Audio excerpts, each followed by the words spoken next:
Hello viewers, মৌ লাভ কুকিংয়ে আপনাদের সকলকে স্বাগত। আমি মৌ চলে এসেছি টিক্কা কাবাব নিয়ে। আজকে খুব টিক্কা কাবাব খেতে ইচ্ছে ছিল, তাই টিক্কা কাবাব করলাম। তো এখানে একটা পেঁয়াজ নিয়ে নিয়েছি। পেঁয়াজের ছোকলাটা ভালো করে ছাড়িয়ে নিয়ে, একটু বড় সাইজের পেঁয়াজ নিলেই ভালো হয়। ছোকলাটা ছাড়িয়ে নিয়ে এটাকে কিউব কিউব করে কেটে নিতে হবে। পেঁয়াজটা আমি পুরো কিউব করে কেটে নিলাম।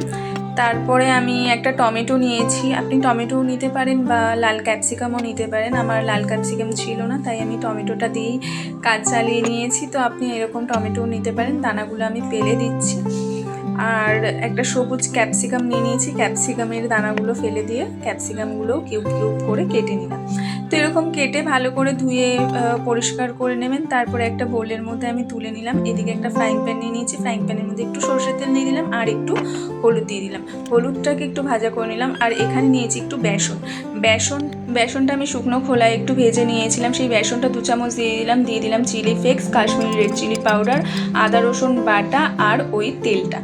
তারপরে দিয়ে দিলাম 2 চামচ 3 চামচ মতন কার্ড। আপনারা কার্ডটা বাড়িতে তৈরি করে নিয়েছিলাম আমি, সেটাই ইউজ করেছি। এর মধ্যে এবার সব সবজিগুলো দিয়ে দিলাম, ক্যাপসিকাম, পেঁয়াজ আর টমেটোটাকে ভালো করে মেখে নিতে হবে।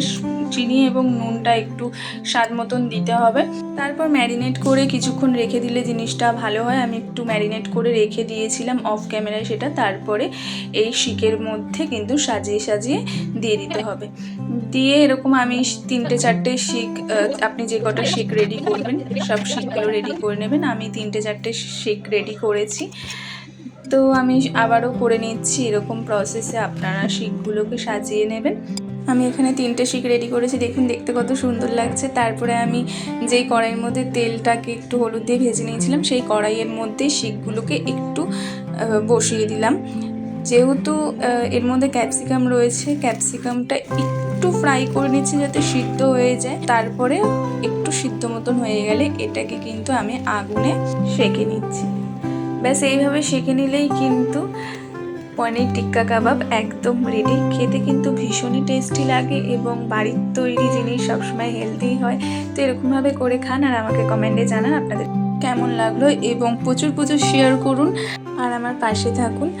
এবং প্লিজ প্লিজ প্লিজ আমার চ্যানেলটিকে সাবস্ক্রাইব করে নিন। Thank you for watching.